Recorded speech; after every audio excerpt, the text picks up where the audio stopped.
The Here Stormbreaker, you a are, story dear. in 3 parts. Thank Part you, 1, ma'am. when the It angels smells came knocking. wonderful. And one She for stood you. at the frosted window with both hands wrapped They're around a mug coming of for chamomile us. tea that had gone cold an hour ago. Stay close, boy. Dorothy Mercer did not notice the cold tea. Please, let us in. She was We're watching freezing the out sky. here. Get It back. had turned This is the our color home. of a bad We have nowhere bruise, else to deep go. purple at the edges, sickly green near the horizon, and the wind had begun to do something she had not heard in 30 years. It had begun to scream. Not howl, not moan, scream. A high sustained note like something enormous was being torn apart above the clouds. She was 78 years old. She had lived on this land her entire life. She knew what a serious Wyoming winter looked like, and this was not a serious Wyoming winter. This was something older than that. "You feel it too," she said. Sergeant, her golden retriever, lifted his gray muzzle from the braided rug near the wood stove. He was 11 years old, which was old for his breed, and the cold had settled into his joints, the way it settles into old joints everywhere quietly and permanently. He looked at her with eyes that were still warm, still present, and then he put his muzzle back down and exhaled a long breath through his nose. Dorothy looked at the dog for a moment. She had named him Sergeant 11 years ago when he was a puppy, a small gold bundle she had brought home from a litter at the Halverson place down the road. She had named him without thinking hard about it, the way you sometimes name things. The name had simply arrived and attached itself, and she had never examined why until later. Until enough years had passed that she could look at it honestly and understand that the name had come from somewhere she had not been paying attention to. From Jimmy, most likely. From the part of her that was always reaching toward Jimmy, even when she was not consciously aware of reaching. She put her hand on his head. "Storm coming," she said quietly. The farmhouse sat on 214 acres of high plains in Sheridan County, Wyoming. Harold had bought the land the year they married, 1968, when you could still buy land in Wyoming for something close to nothing if you were willing to work it. And Harold Mercer had been willing to work anything. He was that kind of man, the kind who got up before the sun, not because he had to, but because he believed the day belonged to the people who showed up for the beginning of it. He had built the Victorian farmhouse himself over 3 summers, working on weekends with his brother Cliff and a rotating crew of neighbors who traded labor for Dorothy's cooking. The house had gone up board by board, beam by beam, with Harold's hands on every piece of it. He had painted it yellow because Dorothy had asked him to. He said yellow was a ridiculous color for a house in Wyoming. She said a ridiculous color was exactly what this flat gray landscape needed. He painted it yellow. He had been gone 5 years now, died in his sleep in the same bed where they had slept together for 51 years, which was, Dorothy believed, the most decent way a man could go. She had woken up at 4 in the morning to find him still and cool beside her, his face perfectly relaxed, all the worry he had carried in his jaw for decades finally released. She had lain next to him for a long time before she called anyone. She did not regret those quiet hours. They were the last thing he had given her, time to say goodbye on her own terms in the dark without witnesses. Time to tell him everything she had not managed to say in 51 years of trying, and to understand in the silence that followed that he had already known all of it. He had always known. The radio on the kitchen counter crackled. The National Weather Service is issuing a blizzard warning for all of Sheridan County effective at 6 p.m. this evening. Winds will reach 60 to 70 miles per hour. Total snowfall accumulation of 30 to 40 inches is expected by morning. Residents are strongly advised to remain indoors, and Dorothy turned the radio off.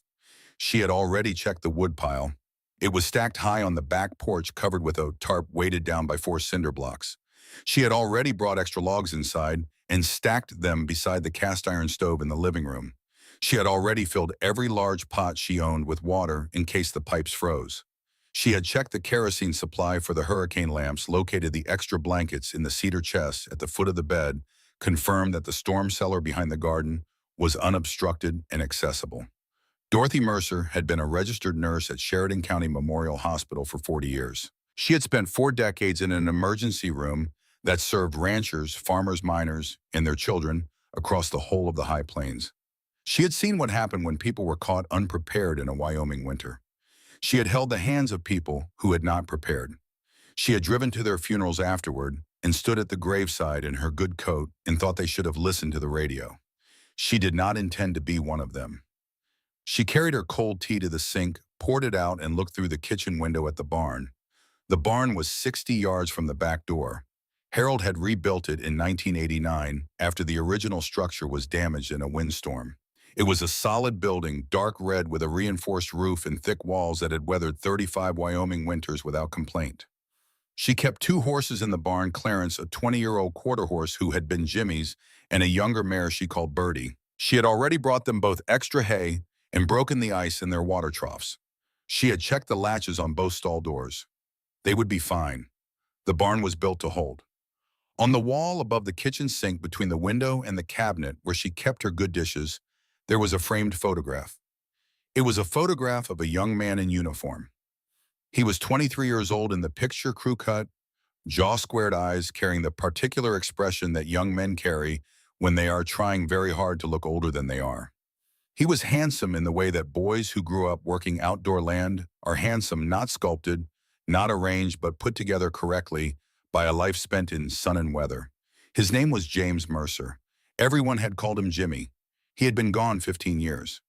Below the photograph, tacked to the frame's lower left corner with a small piece of tape that Dorothy replaced every few years as it yellowed, was a card. It was the size of a business card. It read in neat block letters that Dorothy had written herself the week after the funeral, "Rangers lead the way." She touched the edge of the frame with one finger. One finger the way you touch something you are afraid of disturbing. "Big one tonight, baby," she said. "But we're ready. We're always ready." She said it to the photograph the way she said many things to the photograph, not because she believed he could hear her, but because the habit of talking to him was one she had never been willing to surrender. And at 78, she had earned the right to keep the habits that helped her. Then she went to check the deadbolts on both doors. The power went out at 6:14 p.m. Dorothy was in the kitchen when it happened. The refrigerator's hum ceased.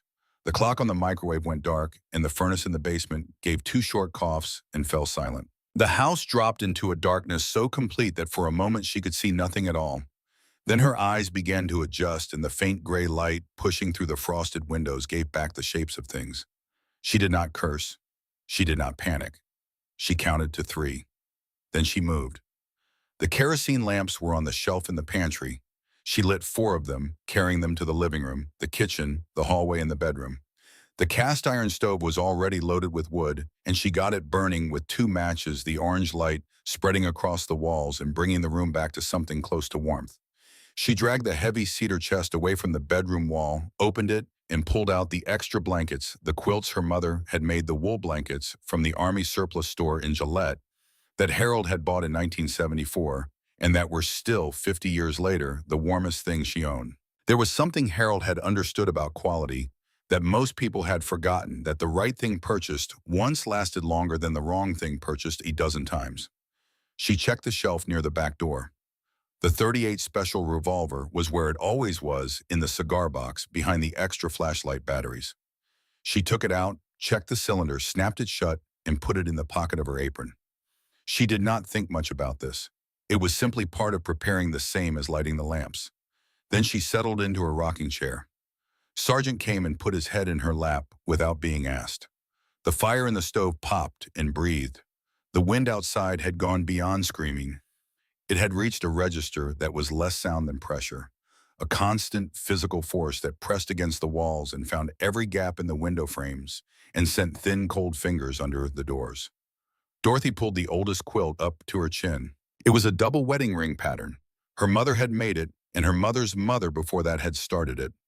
Some of the fabric squares went back to dresses and shirts from the 1920s, little rectangles of cotton that had once been someone's everyday clothing and were now part of something that outlasted the people who wore them. She thought about that sometimes, about how cloth persisted, about how something as fragile as cotton could survive decades in a cedar chest and come out still useful, still warm, still itself. She rocked slowly and listened to the storm. The first thing she heard was not the storm. It was a low rumble beneath the storm, something rhythmic, something mechanical, something that did not belong to wind or snow or the cracking of cold wood. It grew from beneath perception to something she could feel in her chest, a deep guttural vibration that Sergeant felt too, because his head came up from her lap and both his ears swiveled forward like antennae finding a signal. Dorothy set her quilts aside. She rose from the chair. She went to the window and used her thumbnail to scratch a circle in the frost on the glass. Headlights, not one set, not two. A column of them single file moving through the whiteout at the end of her driveway. They moved slowly, unsteadily, swaying with the drifts lurching when the ice caught the wheels. The beams cut through the driving snow like blades and did nothing useful because beyond 10 feet the snow simply absorbed all light and returned nothing. Dorothy counted 9 motorcycles. She stood at the window for a moment, watching the lights come toward her house with the slow, struggling determination of things that have gone too far to turn back. Then she walked to the gun cabinet at the far end of the hallway, opened it with the key she kept in the blue pottery jar on the top shelf, and took down Harold's shotgun.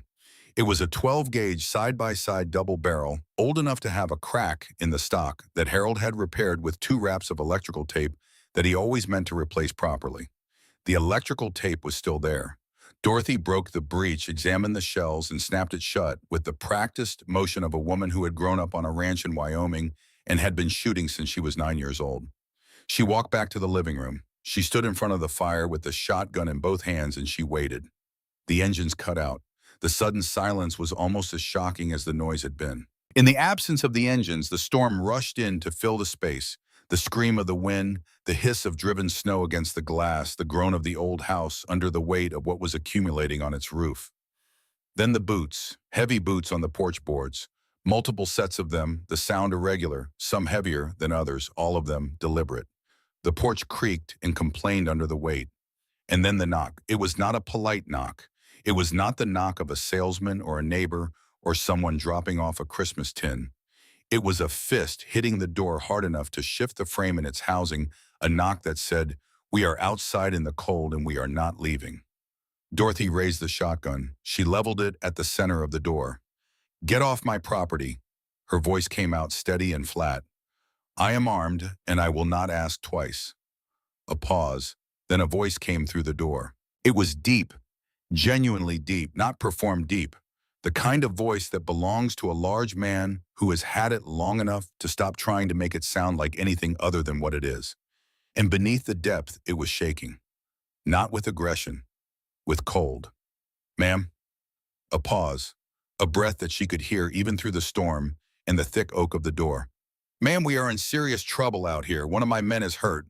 We've got nowhere to go and we cannot ride in this." "I don't know you," Dorothy said. "No, ma'am, you don't." Another breath. "I'm not asking you to trust us. I'm asking you to look at my man Gravel before you make your decision. He's been down twice, his leg is bad, and I think we've got maybe an hour before it gets a lot worse." Dorothy's jaw tightened. She had made the same calculation 1,000 times, in 1,000 different ways, the calculation between what you are afraid of and what the body in front of you needs. Fear and medicine had always been in tension for her, and medicine had always won. Not because she was fearless, but because she had learned over decades of emergency rooms and trauma bays, and the particular education of seeing what happens when help comes too late, that fear was generally wrong about the things it was most certain about. "How many?" she said. "9 of us." "Any weapons?" "Yes, ma'am. We'll put them down wherever you tell us." Dorothy thought about Jimmy. She thought about the framed photograph above the kitchen sink. She thought about what Jimmy would say if he could see her now standing in her own living room, pointing a shotgun at her own front door while a hurt man sat outside in a Wyoming blizzard. He would say, "Mom, come on, you're a nurse, open the door." "Step back from the door," Dorothy said. "All of you, I want to hear 9 sets of feet take 3 steps back." The shuffling was immediate. She counted the sounds.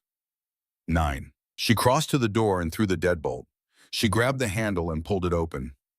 The storm hit her like something solid, a wall of ice and wind and driving snow that stung every exposed surface of her face and stole the breath from her lungs. The cold came in out immediately, pushing past her, finding the warm air and fighting it for the room. In the doorway, in the flickering orange light cast by the hurricane lamp on the hall table, stood a group of men who looked less like men than like creatures the storm had assembled from its own materials. They were huge, all of them made larger by the layers of leather and denim and soaked wool. Their beards had frozen. Their eyebrows were white with packed snow.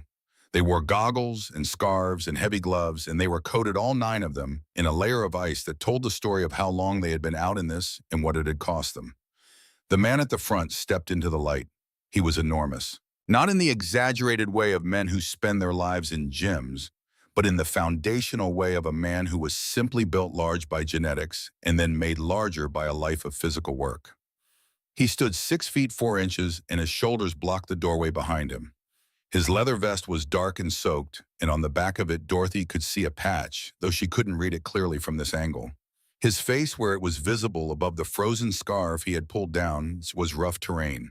A scar cut cleanly through his left eyebrow and continued a half-inch onto his cheekbone. His jaw was thick under a gray beard that had gone to ice. His eyes were gray-green, and at this moment they were doing something Dorothy had not expected. They were asking, not demanding, not threatening, asking. He raised both hands slowly, palms out, and held them at shoulder height. "My name is Rance Bodine," he said. "Most people call me Hatchet. We're the ironbound MC out of Casper." He tilted his head slightly to his left. "My man Gravel is behind me. I need you to see him." Dorothy kept the shotgun level and looked past Rance Bodine. 2 men stepped aside and a third man became visible between them. He was being supported under both arms, his weight distributed between the 2 men holding him and his right leg. Dorothy saw it immediately, the way she always saw injuries, the same way a good mechanic sees the damaged part before he sees anything else. His right leg was wrong. The way he held it, the way it hung, the careful, controlled way the men beside him were managing his weight. Her eyes moved to his face. It was pale with a gray tinge underneath. He was sweating despite the cold, and his jaw was set in the hard-locked way of someone who has been managing serious pain for too long and is running out of the resources required to manage it. Dorothy looked at his leg again. Then she lowered the shotgun. Not all the way. She lowered it until the barrel was pointing at the porch boards. She looked at Rance Bodine. "Get him inside," she said, "and the rest of you weapons on the floor before you come through the door. Everything. I find out one of you held something back, I will not be as patient as I'm being now." Rance Bodine looked at her for 1 second with an expression she could not entirely read. It contained surprise and relief and something else. Something older and more complicated that she didn't have time to examine. "Yes, ma'am," he said. They came in, the hallway and living room filled with the smell of wet leather and cold metal, and the particular sharp scent of men who have been outdoors in serious weather for too long. They moved carefully, all of them, with a collective awareness of the smallness of the space they were entering and what it had cost to be let into it. They dripped on the hardwood floor. They tracked snow. Their breath came in visible clouds in the cold hallway before the warmth of the stove reached them. Rance Bodine was the first one through the door. He reached into the back of his belt and brought out a heavy pistol, set it on the floor, and stepped aside. One by one, the men behind him did the same. Other handgun, 3 hunting knives, a set of brass knuckles, a short length of chain. The pile that assembled itself on Dorothy's hallway floor was an education in the kind of men these were and the kind of world they moved through. When they were done, Rance Bodine looked at Dorothy. "That's everything," he said. "Kick them to the corner," Dorothy said. He did. "Now," Dorothy said, and she set the shotgun against the wall, not hiding it, not surrendering it, simply setting it aside the way you set aside something you intend to pick up again. "Bring him to the armchair by the stove. Sit him down gently." She did not say gently twice. She said it once, and she looked at the men holding Gravel. When she said it, and her voice carried the tone of a woman who had said gently to a lot of large people over a lot of years and knew how to make it land. The men moved Gravel to the armchair. He was younger than most of them, mid-30s, with a dark beard and a sleeve of tattoos on each forearm that disappeared under the cuffs of his jacket. He lowered himself into the chair with the careful, controlled motion of someone managing a body that has become an adversary. His face went a shade paler when they set his leg down. Dorothy knelt beside the chair. She did not ask permission. She moved his hands away from his thigh and began assessing her fingers, moving with the particular efficiency of 40 years of this. She could feel the heat radiating before she even touched the fabric. She pressed 2 fingers lightly against the inner thigh and watched his face. He did not react the way she expected. She pressed lower toward the knee. There, his breath caught. The muscle along his jaw tightened to a cord. "How long since the accident?" she asked without looking up. "Maybe 3 hours, Rance said from behind her. "He went down on a patch of ice at the turn onto your road." Bike came down on top of him. Did he lose consciousness?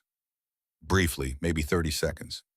Dorothy finished her examination and rocked back on her heels.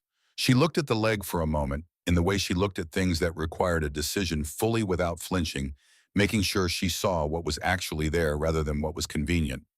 Then she looked up at the group of men standing in her living room. There were 9 of them. In the kerosene lamplight, their faces ranged from young.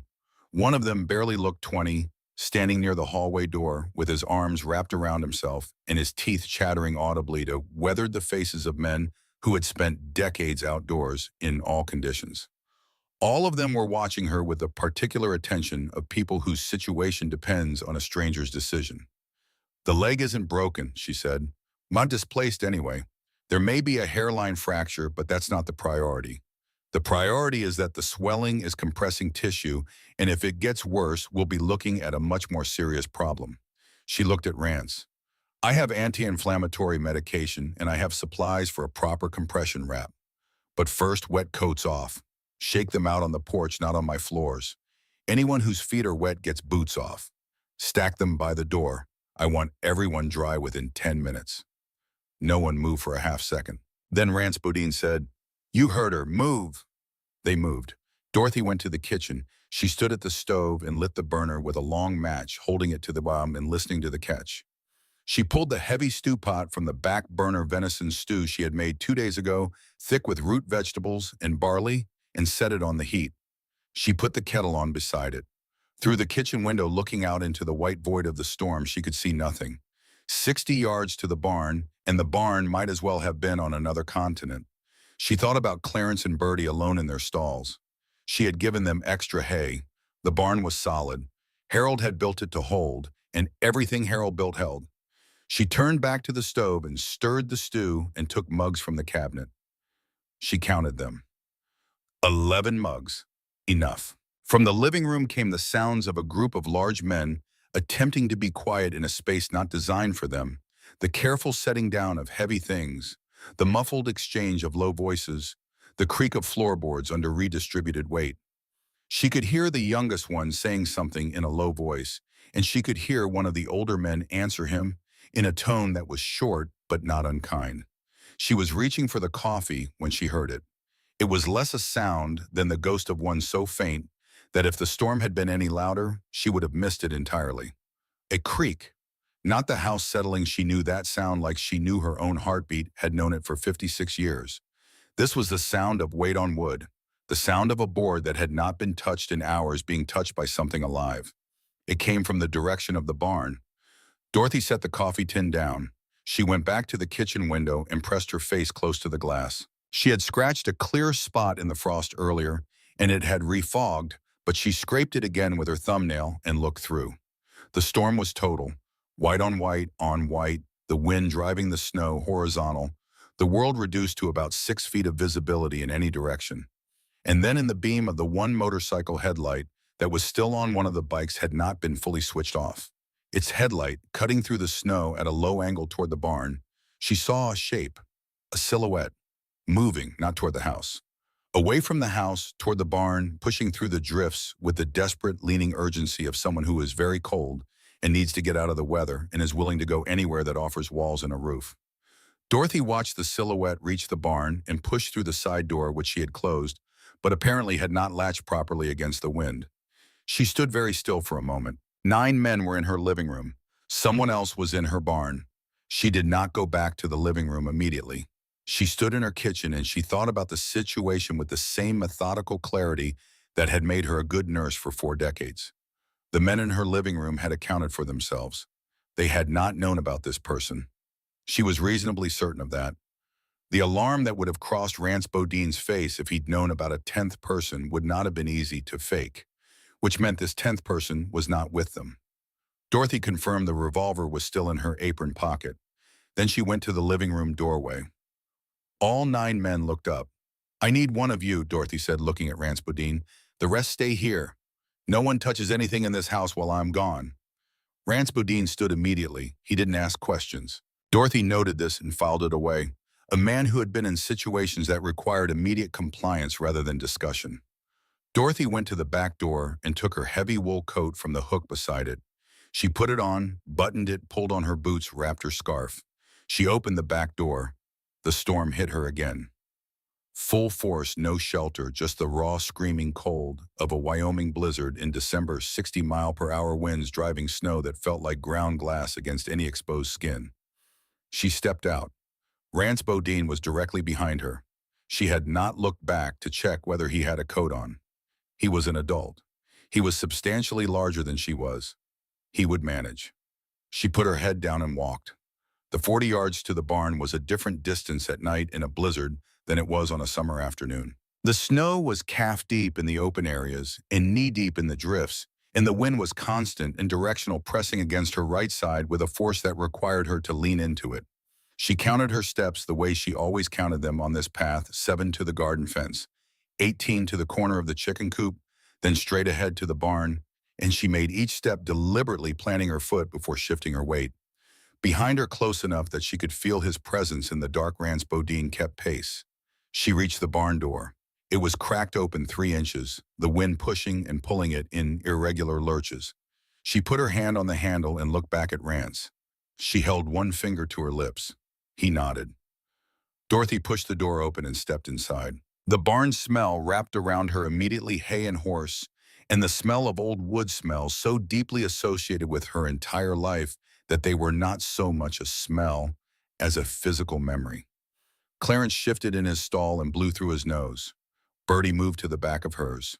The barn was dark except for the faint gray that came through the cracks in the boards. Dorothy stood still and let her eyes adjust. She could hear breathing.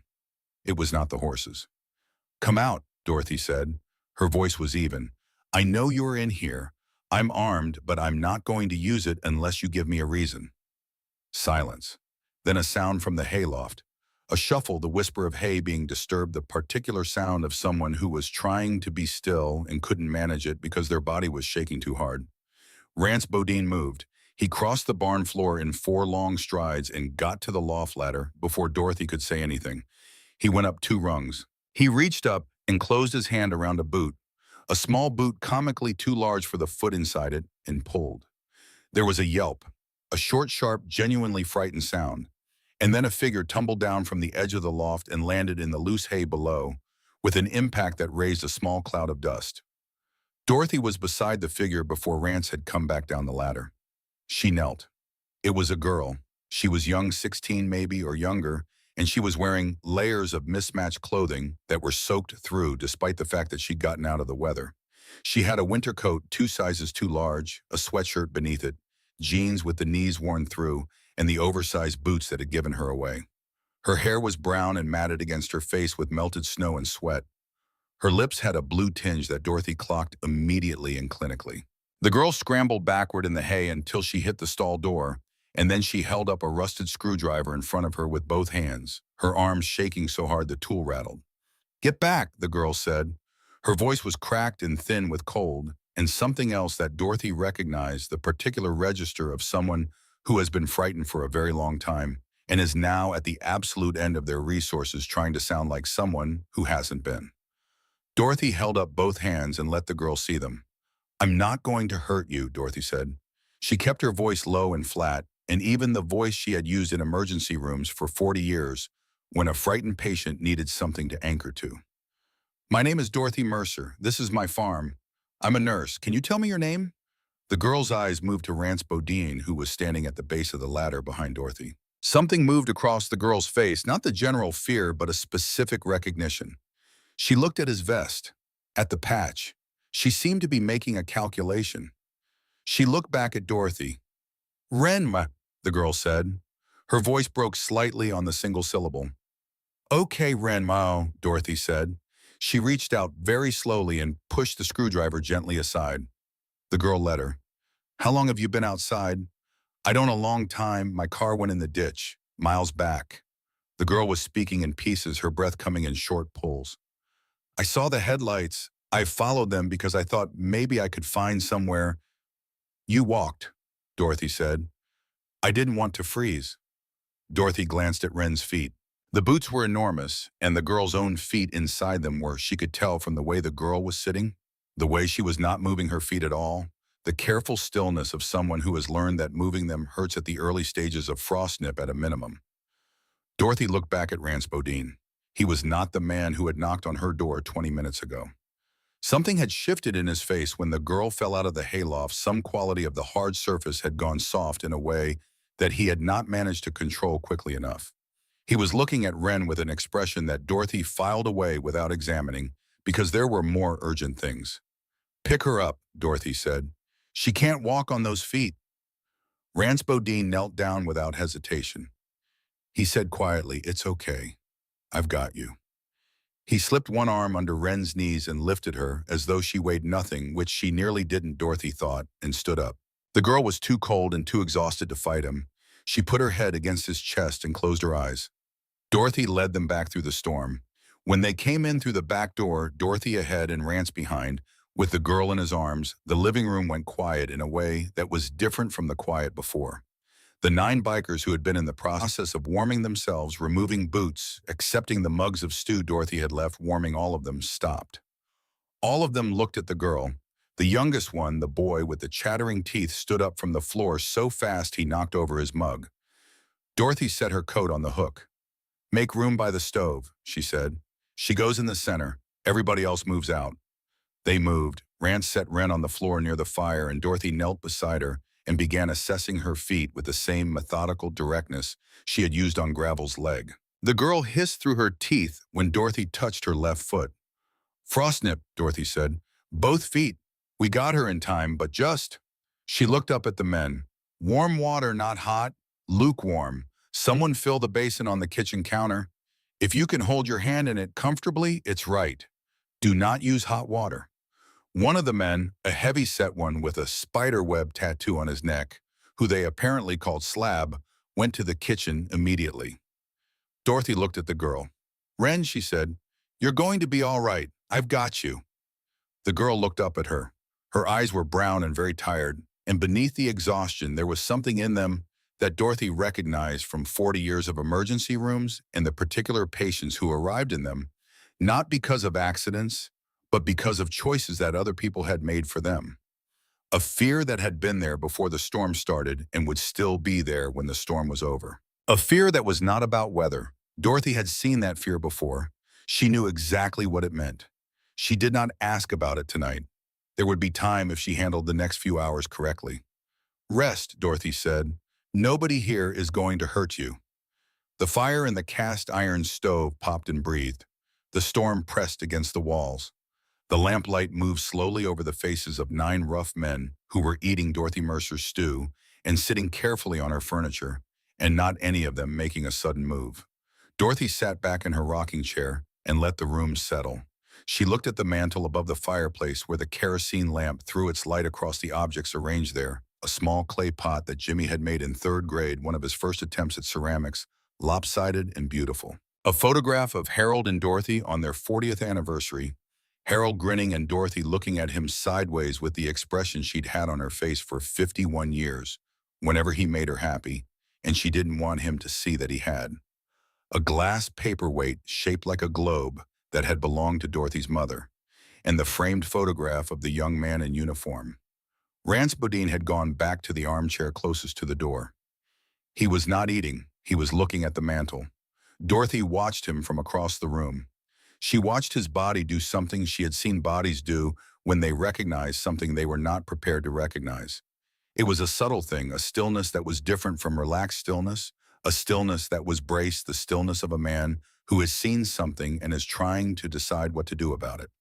He looked at the photograph for a long time. His coffee mug had gone still in his hand. Dorothy watched him look at it. She watched the stillness deepen. She watched his jaw work almost imperceptibly. She watched his free hand close slowly on the armrest of the chair. Then he set the mug down on the side table very carefully, and he stood up. The fire breathed. The storm pressed in.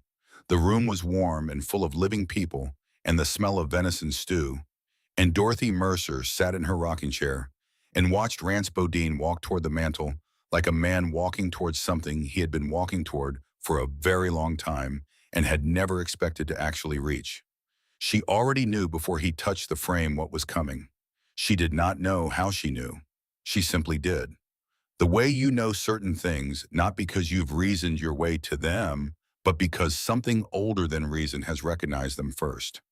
She sat very still, and she waited. Part 2. What the storm buried. The room shifted before Rance touched the frame. It was not a sound or a movement that did it. It was something more subtle than that, a change in the quality of attention, the way a room full of people registers when one person in it has become extraordinary. The men nearest to Rance felt it first. Slab looked up from his stew. Dex, the youngest, stopped mid-sentence. One by one, without knowing exactly why, the room turned toward Rance Bodine and what he was walking toward. He reached out and took the frame in both hands. His hands were enormous and rough and covered in the particular scars of a life lived without much caution, and he held the frame the way you hold something you are afraid might disappear if you move too quickly. Not lifting it, not tilting it toward the light, just holding it. James Mercer, Rance said. His voice was barely above a murmur. But in that room, in that silence, it was the loudest thing Dorothy had heard all night. She felt the words in her chest before she processed them with her mind. 2 words. Her son's name. Coming out of the mouth of a man she had never seen before tonight, spoken with a weight that could only belong to someone who had said that name many times in private, many times over many years in the dark. 2nd Battalion, Rance said. He stopped, swallowed. Charlie Company. A longer pause. Rangers. Dorothy's hands came apart in her lap. She looked at her hands as though they belonged to someone else, as though the act of her fingers separating was something happening at a distance. Then she looked back at Rance Bodine, at the width of his shoulders under the damp leather vest, at the way his head had dropped slightly forward. Her coffee mug was in her right hand. She felt it leave her fingers before she made any decision to release it. It hit the hardwood floor and broke cleanly in two, the dark coffee spreading in a fan shape across the boards, and the sound of it breaking was the only sound in the room for what felt like a very long time. Rance turned around. His face had changed. She had spent the last hour reading his face, and she had learned its terrain, the deliberate neutrality, the iron quality of a man who had trained himself not to show what he was thinking. That was gone now.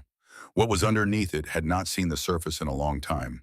It was exposed and raw, and it looked like it hurt the way things hurt when they have been kept compressed too long and are suddenly allowed to expand.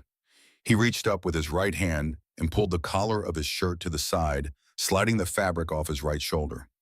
Dorothy stood up. She crossed the room.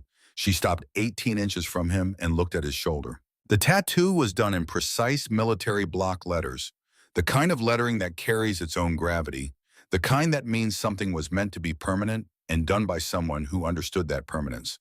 The ink was clean, well-maintained, the lines still sharp after 15 years, done by someone who knew what they were doing and did it with care.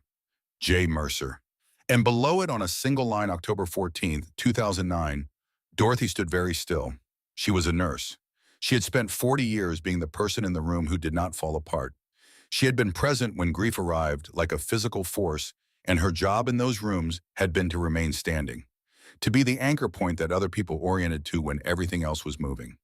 She understood, standing in front of Rance Bodine in her own living room, that she was not in a hospital room. There was no patient who needed her to remain standing. But she remained standing anyway, because that was simply who she was. It was not a decision. It was structure. Tell me, she said. Her voice was steady. She did not know how it was steady, but it was. Tell me what happened. Rance looked at her. His jaw worked.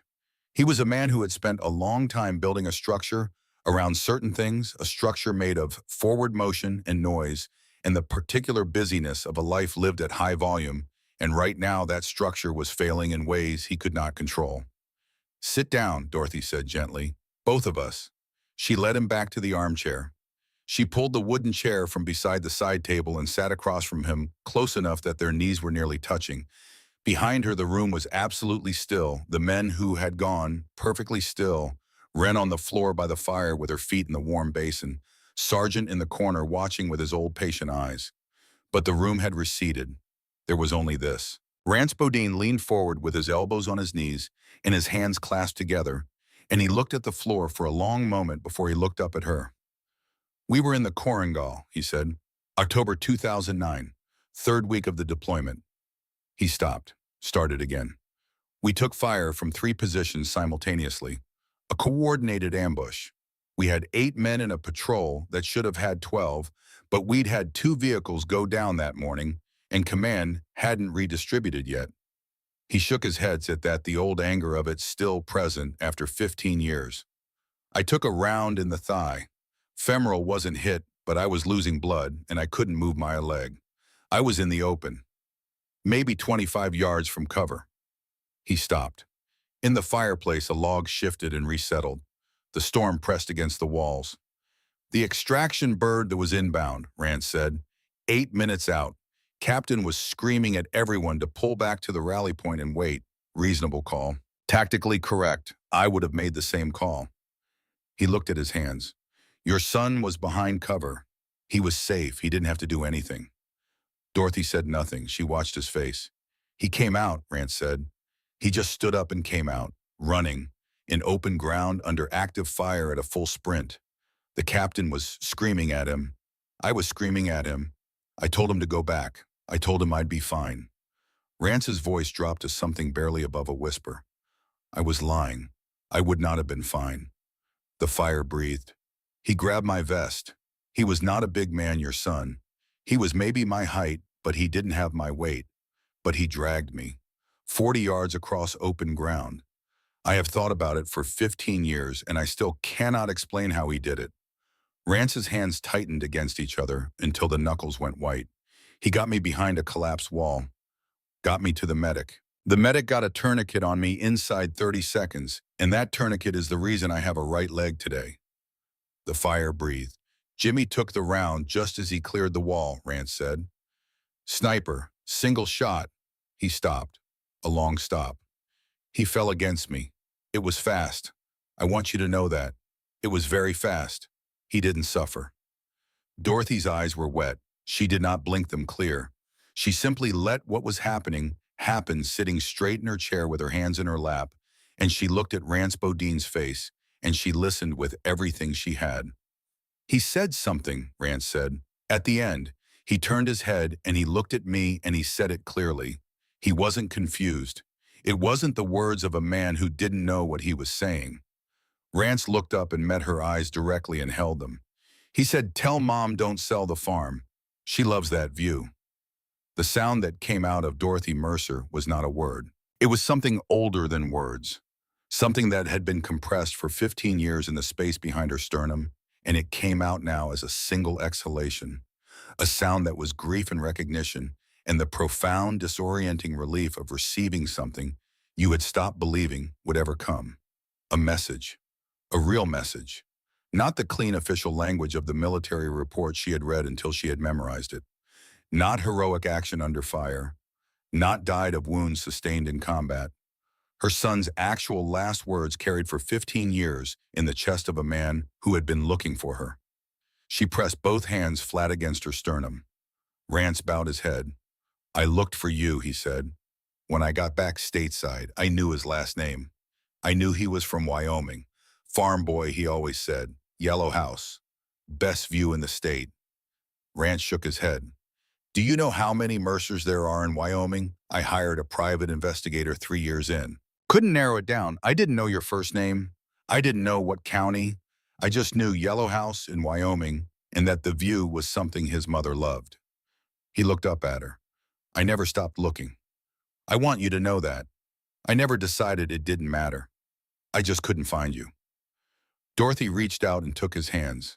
His hands were enormous and rough and covered in the kind of scars that accumulate over a life lived without caution, and she took them in her 2 small hands and she held them the way she had held the hands of 1,000 patients who needed to feel another person's presence before they could find their way back to themselves. You're here now, Dorothy said. The storm brought you here. Rance looked at her hands holding his. His jaw was working and he was holding his breath in the way men hold their breath when they are trying to keep something in.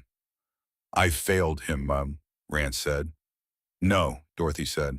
The word was quiet and absolute the way only truly certain things are quiet and absolute. You did not fail him. He made a choice. He made it because of who he was, not because of anything you did or didn't do. She tightened her hands slightly around his. He was always going to make that choice. I raised him to make that choice. That choice was the shape of him. She paused. Now, she said, I want you to tell me about him. Not that day. I've carried that day for 15 years, and I know every word of the official report by heart. I want you to tell me about the other days. I want you to tell me who my son was when he was a limp and not a symbol. Something broke open in Rance Bodine's face. Not broke apart, broke open. The difference matters enormously. It was not collapse, it was aperture. The opening of something that had been closed for a long time. From behind Dorothy, a voice low.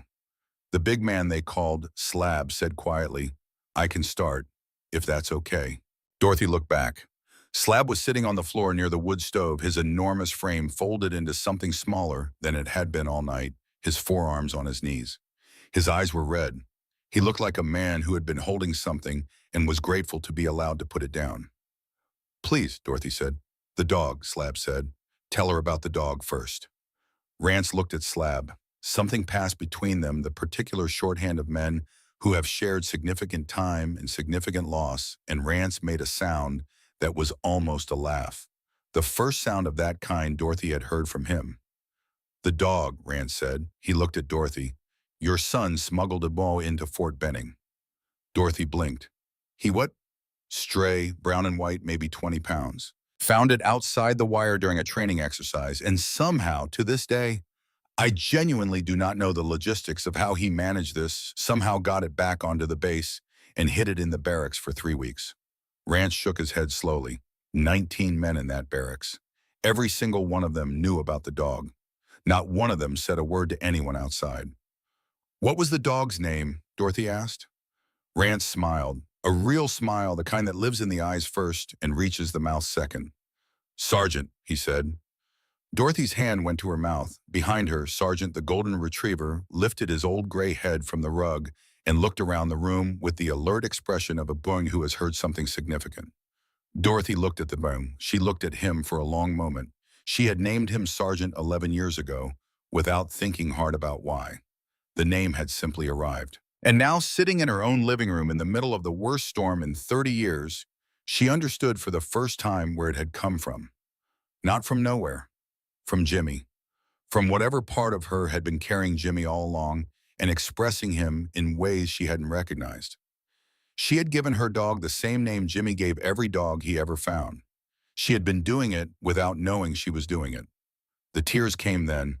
Not the controlled, wet eyes of earlier. These were real tears, the kind that don't ask permission, running down her face in the flickering orange light of the kerosene lamps. She let them come. She did not wipe them away. He named every stray dog Sergeant, Slab said from his place on the floor. His own voice was thick. Any animal he found. He said all dogs had already earned the rank just by being dogs. Said it was the least we could do to acknowledge it.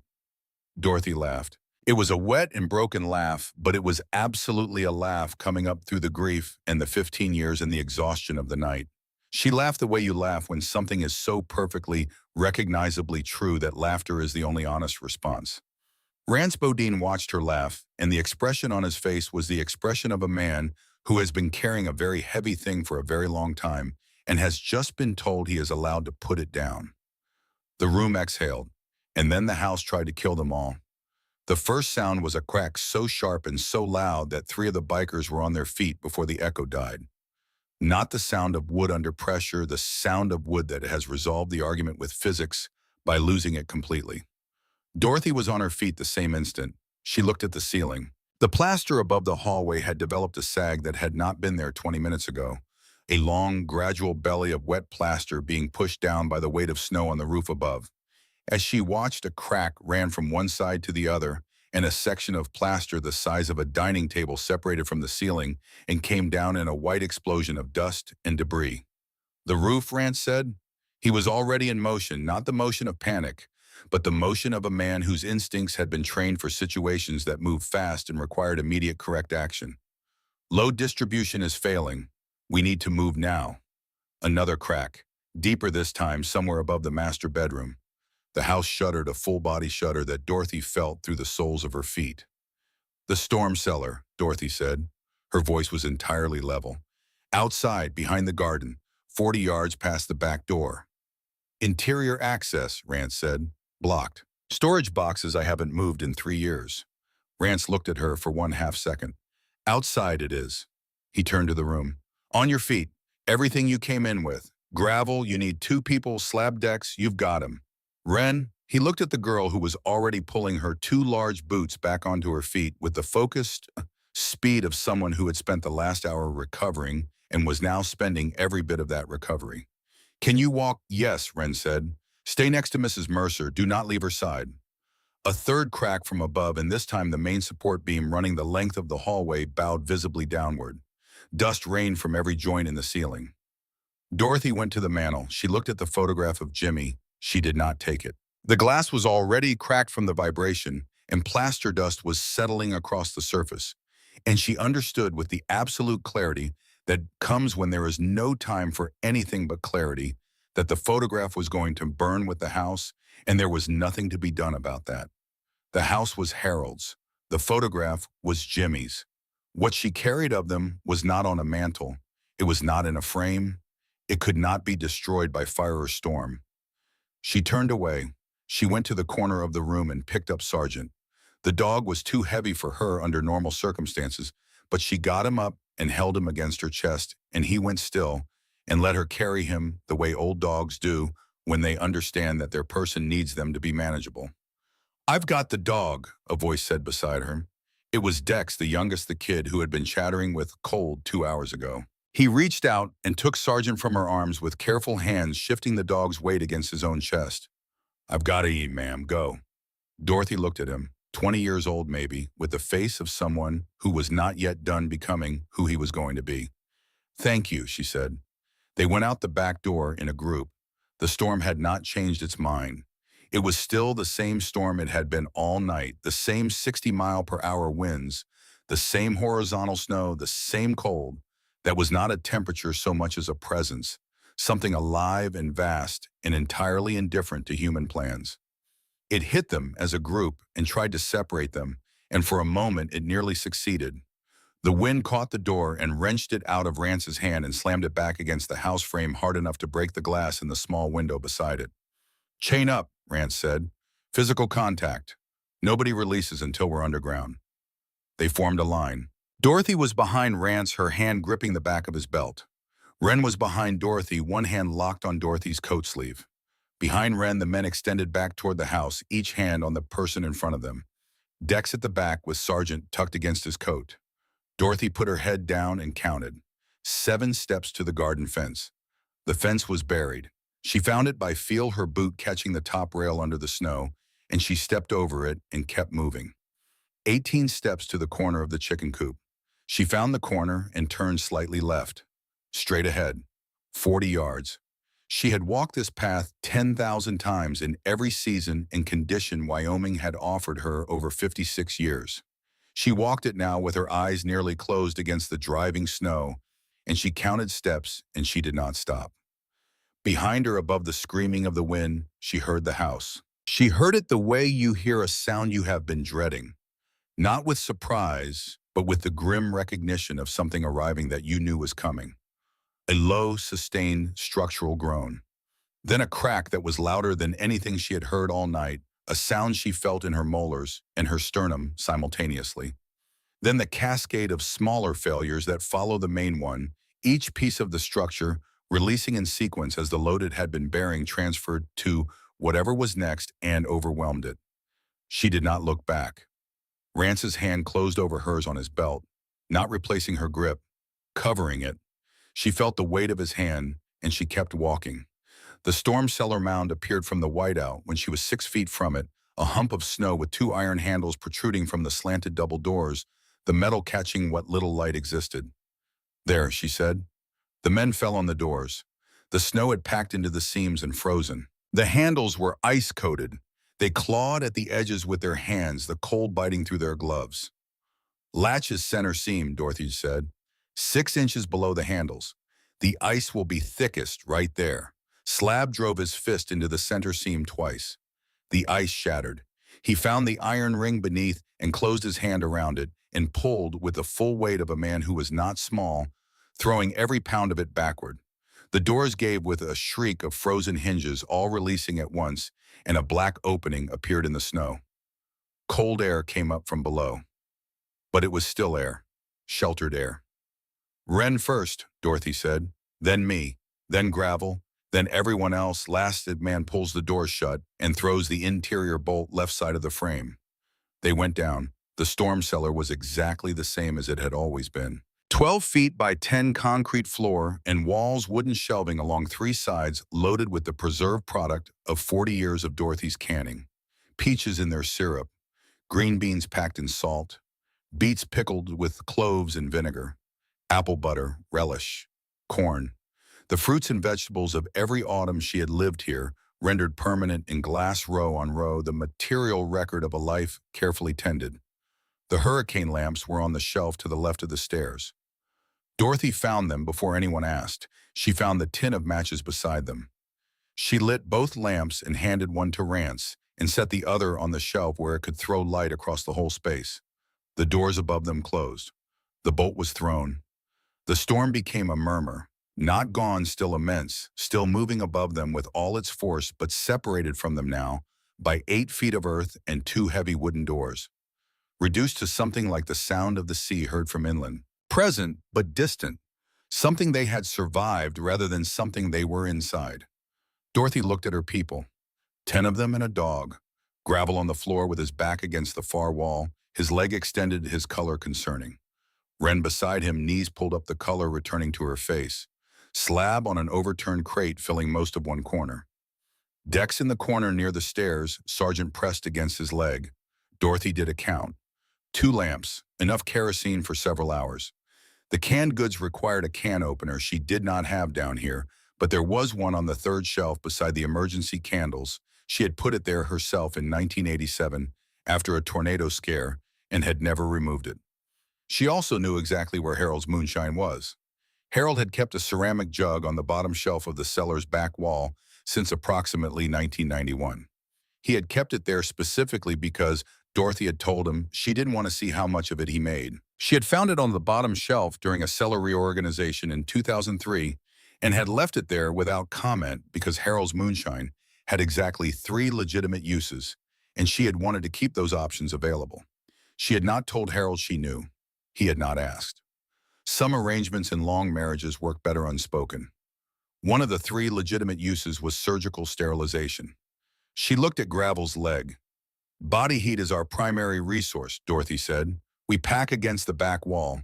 The concrete will stay above freezing as long as we're in here."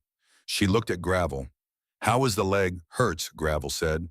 "Scale of 1 to 10. 7. Was an 8 an hour ago?" "Swelling, too. About the same." Dorothy crossed to him and knelt, running her hands down the leg with clinical focus. She pressed 2 fingers below the knee and watched his face. He kept it flat, but she saw his eyes. "Tell me truly," she said quietly. 9, Gravel said. Dorothy sat back on her heels. She looked at the leg in the lamplight. The swelling was visible, even through the jeans, the fabric drummed tight from just above the knee to mid-calf, the skin at the ankle taking on the dark mottled tone that she knew from experience meant tissue under pressure. It was not designed to survive indefinitely. Compartment syndrome. She had seen it 3 times in 40 years of emergency nursing. Once in a rancher whose arm had been trapped under a fence post. Once in a teenager after a rodeo injury. Once in an elderly man with an undiagnosed fracture. She knew exactly what it was, what it meant, and what it required. It required a fasciotomy, a surgical incision through the fascia to release the pressure on the pulsion and tissue beneath. It required a hospital. She looked around the storm cellar. They had 2 kerosene lamps, 40 years of canned goods, 12 by 10 feet of concrete, and Harold's moonshine. She stood up. "I need the lamp," she said, "and I need that brown ceramic jug from the bottom shelf of the back wall." Rance was beside her before she finished the sentence. He did not ask why. He had been watching her face and he knew what she had found. "Tell me what you need me to do," he said. "Hold him still," Dorothy said. "That is the most critical thing. What I'm going to do will hurt more than anything he has felt tonight. He is a large man. If he moves at the wrong moment, we will have a worse problem than the one we have now." Rance looked at Gravel. Gravel had heard all of this. He was looking at Dorothy with an expression she recognized, the expression of someone who has decided to trust a stranger with something irreplaceable. It was a profound expression, and she did not take it lightly. "You've done this before," Gravel said. "On cattle and horses," Dorothy said. 40 years of emergency medicine in a county where the nearest trauma center was 2 hours away. Human anatomy is not different in the ways that matter." A pause. "Okay," Gravel said. Dorothy took the hunting knife from the sheath on Rance's belt without asking. She upended the ceramic jug and poured Harold's moonshine over the blade until the excess dripped on the concrete floor. The smell of it filled the small space, sharp and agricultural, and 150 proved the smell of 30 years of Harold doing something in the barn he thought she didn't know about. She poured a measure over Gravel's leg. He hissed. "That's the cold," Dorothy said. "The next part will be worse. Do you want something to bite on?" Gravel looked at Rance. Rance took off his belt without comment. He folded it double and held it out. Gravel took it and put it between his teeth. "Slab," Dorothy said without turning around. Hands on his shoulders. "Dex, you take the left leg, hold it flat. Whoever is on his right side, stabilize that knee. Nobody releases until I say so." The men positioned themselves. The cellar had become an operating theater. The hurricane lamp was held at the angle Dorothy specified. Dorothy made the incision. The blade went through the denim first, then skin, then into the fascia below. She had been precise about the location based on the palpation she had done, and she was precise now, a clean, controlled cut following the line she would have followed in a hospital with proper lighting and a surgical team. Her hands were steady. They had always been steady. 40 years of making them steady. Gravel screamed into the belt. The sound was muffled but not suppressed, a raw animal sound that came from somewhere deeper than decision or control. His body went rigid, and the four men holding him used everything they had to keep him still. Dorothy completed the cut. The pressure released. It was visible, a visible relaxation of the tissue, the muscle pushing through the incision with the urgency of something that has been constrained far too long. The color of the tissue changed immediately, shifting from the dark, congested tone of compromised circulation toward pink. Dorothy exhaled a breath she had not known she was holding. She pressed the back of her hand against Gravel's ankle. "Wiggle your toes," she said. A pause. Then slowly through the pain, his toes moved. "Good," Dorothy said. She straightened. Her back ached. Her knees ached. She was 78 years old, and she had just performed emergency surgery with a hunting knife and bootleg moonshine in a concrete cellar at 3 in the morning, and she was in this moment completely all right. She looked at Rance. "Pour more moonshine over the wounds," she said. "Then give me the cleanest cloth anyone has. We leave it open. The tissue needs to breathe. Wrap it loosely." Rance did everything she said in the order she said it. Gravel passed out from the pain. His body went limp in the men's grip. "He's out," Slab said. "Is he going to make it?" "The color is coming back to his toes," Dorothy observed, wiping her hands on a rag. "He kept the leg. He's tough. He'll make it." She sat back against the wall and let herself be still for a moment. Sergeant pressed his head against her knee, and she put her hand on his head. Rance crouched in front of her. He looked at her with an expression she could not quite categorize, something between awe and grief, something that had Jimmy's name in it, even though he wasn't saying it. "I couldn't save Jimmy," Dorothy said. She said it quietly, just for Rance, just between them. "I couldn't do anything for him. He was thousands of miles away, and there was nothing I could do. Not one thing." She looked at her hands, the hands she had used all night, the hands she had used for 40 years. "I can do something for this one." Rance said nothing. He did not offer comfort, and he did not offer argument. And both of those things were the right response, and she respected him for both. After a moment, Dorothy looked up. "Tell me more," she said. "The poker game." Slab mentioned a poker game. Rance sat down on the floor beside her, his back against the concrete wall, and he looked straight ahead and started to talk.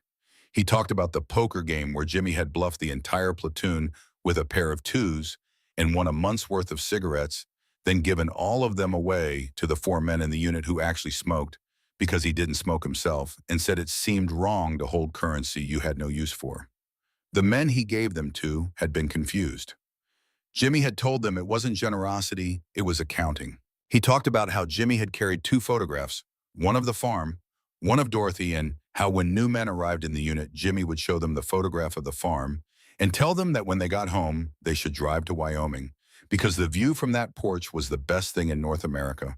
And the pie inside was better than anything their own mothers made, which was, Rance said, the single most audacious claim he had ever heard a soldier make about his mother's cooking. Slab talked about how Jimmy had spent 3 weeks teaching a 19-year-old private from Louisiana how to write a letter to a girl back home because the private had grown up with almost no formal schooling and was too proud to admit he couldn't write well enough to say what he needed to say. Jimmy had ghost-written 15 letters, and every one of them apparently worked because the private and that girl were married now, Slab said, had 4 kids and a house. And the private did not know to this day that Jimmy Mercer had written every word of his courtship. Dex, the youngest, who had not known Jimmy at all, and who had been listening the whole time from his spot near the stairs, said quietly, "He sounds like someone worth knowing." "Best man I ever served with," Rance said. No hesitation at all. Dorothy sat against the cold concrete wall with her son's dog on her feet and her son's friend beside her, and the voices of men who had known her son filling the small, sheltered space, and she felt something she had not felt in 15 years. She felt him close, not gone, not absent. Present, in the room, in the voices, in the particular texture of the stories these rough men were telling, with care, the real stories, the daily stories, the stories that official reports do not contain and that families never get to hear. The stories that constitute a life actually lived. Wren had fallen asleep against Dorothy's other side, the girl's head on Dorothy's shoulder, her breathing slow and even. Dorothy did not move. She let the girl sleep. She looked at the jar of peaches on the shelf across from her. Harold had grown those peaches. She had canned them. They had been down here in the dark for 3 years, and she had never come down to get them because she had not been hungry for peaches since Harold died. Some things you stop wanting and you don't notice until suddenly the wanting comes back. She thought she might open them in the morning. Above them, the storm pressed on, but in the cellar for the first time all night, Dorothy Mercer was warm. She did not sleep. She sat through the long, dark hours with her son's dog on her feet and a sleeping girl on her shoulder, and the sound of men's breathing around her, and she thought about Jimmy and Harold and the yellow house and the 56 years she had spent on this piece of ground, and at some point she accepted quietly without drama, in the way she had always accepted difficult things, that the house was gone. The sounds from above had told her. The structural groan that continued intermittently through the early hours. The second large collapse sometime around 1 in the morning that she felt through the concrete floor. The smell that began to filter down around the too faint unmistakable, the smell of wet ash and cold smoke. The house was gone. She sat with that and let it be true. Harold built that house. Jimmy grew up in that house. Every version of her adult life had happened inside those walls. 47 Christmases. The night they brought Jimmy home from the hospital. The morning they got the phone call about Jimmy, Harold dying in the bedroom he had built with his own hands. All of it gone now. She sat with that, and she did not collapse because the things the house had held were not in the house. They were in her and in the men sleeping around her and in the old dog on her feet. They were in the stories she had just received, the stories she had not had before tonight, the real stories of who her son had been when she wasn't watching. She reached over to the shelf in the dark and felt for the can opener she kept beside the emergency candles. She found a jar of peaches. She opened it quietly, the lid giving way with the soft percussion of a good seal releasing, and the smell came up sweet and summery, the smell of August Harold's orchard along the south fence line. She ate peaches in the dark and listened to her people breathe and waited for the light. When the light came thin and gray at the bottom edge of the cellar doors, Dorothy set down the empty jar. "Up," she said, firmly. The room came awake in stages. First, Rance's eyes opened immediately, no transition. Then Dex. Then the others, the adjustment of large bodies in a small space. Gravel woke with a sharp breath and reached for his leg, and Rance was beside him before his hand got there. "Easy," Rance said. "You're okay." Gravel looked at his leg. He looked at Dorothy. He remembered. "Morning," Dorothy said. "You really did that," Gravel said. "I really did." He moved his toes. He breathed. "Thank you," he said. Just that. It was enough. Dorothy nodded once. "You'll need a surgeon today. The wound has to be properly closed and you need antibiotics. That is not optional." She looked at Rance. "He goes to a hospital before anything else happens." "Yes, ma'am," Rance said. Dorothy climbed the stairs and threw the bolt. Part 3, The Stormbreaker, rises. The doors came open and Wyoming came in. The sky above was the particular blue that only exists after a significant storm has scoured the world clean. Not the ordinary blue of an ordinary morning, but something deeper and more absolute, a blue that looked like it had been applied by someone who intended it to be permanent. The sun was low and eastern and brutal, throwing long shadows across the snow that made the landscape look sculptural, every drift and hollow defined in high contrast against every other. Dorothy climbed out of the cellar and stood on the mound of snow above it. She looked at her farm. The yellow Victorian house was gone. Not damaged, not partially standing. Gone in the way that fire combined with structural collapse makes things gone. What remained was a blackened skeleton of major timbers jutting from the snow at irregular angles, and the pile of bricks where Harold's chimney had stood, and the shell of the north exterior walls which had been furthest from the fire and had not burned completely, but had collapsed inward. Snow had fallen on the ruin throughout the night and was still falling in intermittent light curtains, softening the edges of the destruction covering the ash, making it look almost peaceful from a distance. From a distance, it looked like an abstract sculpture. From where Dorothy was standing, it looked like 56 years. She stood very still.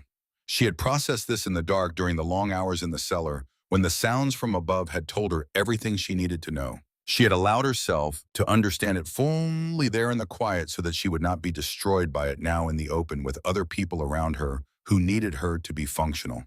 Harold built that house. Jimmy grew up in that house. 47 Christmases. Every version of her adult life. Her mother's visits. The kitchen where she had made 10,000 meals. The bedroom where Harold had died. She took a long breath of cold December air and let it out slowly. Then she heard the crunch of boots in the snow beside her. Rance Bodine came and stood next to her. He did not say anything. He looked at the ruin of the house with her, and he put his hand on her shoulder. Not a grip, not a grasp, just a presence. The weight of a hand that understood what it was standing next to. They stood that way for a while. Behind them, the others were climbing out of the cellar. She could hear them emerging, the sounds of stiff bodies adjusting to cold air and open space. She heard Wren's sharp intake of breath when the girl saw the house. Dorothy did not turn around. Harold built that house in 1968, she said, not loudly, not performing grief, stating a fact that needed to be stated the way you state a fact to make it fully real. He complained about the yellow paint for 51 years. He never admitted he liked it. She paused. He liked it very much. I could always tell. Rance kept his hand on her shoulder. It did what it was supposed to do. Dorothy said. She looked at the chimney pile at the bricks Harold had laid one by one in the summer of 1971. It held everyone safe until we could get out. That's what a house is for. She turned away from the ruin and looked at the group of people behind her. They were ragged, all of them ice-stiffened, leather hollow-eyed, the particular worn quality of people who have come through something together that has used them fully. Gravel was upright between slab and decks, his face pale but present, his jaw set with the look of a man who has decided he is going to be all right and is in the process of making that decision true. Wren was standing with her arms wrapped around herself, looking at the destroyed house with an expression that was not only grief. Dorothy could see the recognition in it, the look of someone who understood from personal experience what it meant to lose the place where you had been sheltered. Dorothy went to her. She stood in front of Wren and looked at her directly. "Are you all right?" Dorothy said. Wren looked at her. The girl's eyes were clear, despite everything, the kind of clear that belongs to young people who have been through enough to stop pretending. "I've been okay and not okay so many times, I'm not sure which one I am right now," she said. Dorothy almost smiled. "That's an honest answer," she said. "It'll do." Then she heard the engine. It had the particular sound of a large vehicle with four-wheel drive working hard through unplowed snow, engine laboring, tires compressing and releasing. Not a motorcycle. Something heavier moving up her driveway from the county road. The group went still. Dorothy turned toward the driveway. The vehicle that came around the tree line was a Sheridan County Sheriff's Department SUV, white with the gold star on the door, moving slowly through the drifts with its light bar dark. It had been on the road since before the storm fully broke. Road snow crusted along the lower panels in the way that accumulates when you drive through weather rather than wait for it to pass. It stopped 40 yards from where they were standing. The driver's door opened. The man who stepped out was in uniform department-issue coat over the tan shirt and dark pants hat pulled low. He was large across the shoulders in the way of a man who had used his physical size as a professional tool for a long time. He moved with the deliberate confidence of someone accustomed to arriving places and having those places reorganize themselves around his presence. He had not looked at the ruins of the house. He had not looked at the 9 bikers partially obscured by the snow-covered motorcycles. He was looking at Wren. Dorothy felt the girl go rigid beside her. She felt it before she saw it, the particular quality of stillness that descends on a body when it recognizes the specific threat it has been running from. Wren's shoulders went up. Her chin dropped. 3 seconds ago, she had been standing with her arms around herself against the cold. Now she was wrapped around herself for an entirely different reason. Dorothy stepped in front of her. "Deputy Parisi," Dorothy said. The man walked toward them. His eyes remained on Wren, tracking around Dorothy as though Dorothy were a minor obstruction. When he spoke past Dorothy's left shoulder. "Wren Calloway," he said, "you are in significant trouble. Theft of a motor vehicle running from a lawful guardian, multiple violations of your court-ordered placement terms." He stopped 10 feet away. His voice had the particular quality of authority performed for an audience, not genuine authority, which tends to be quiet, but performed authority which requires volume and repetition.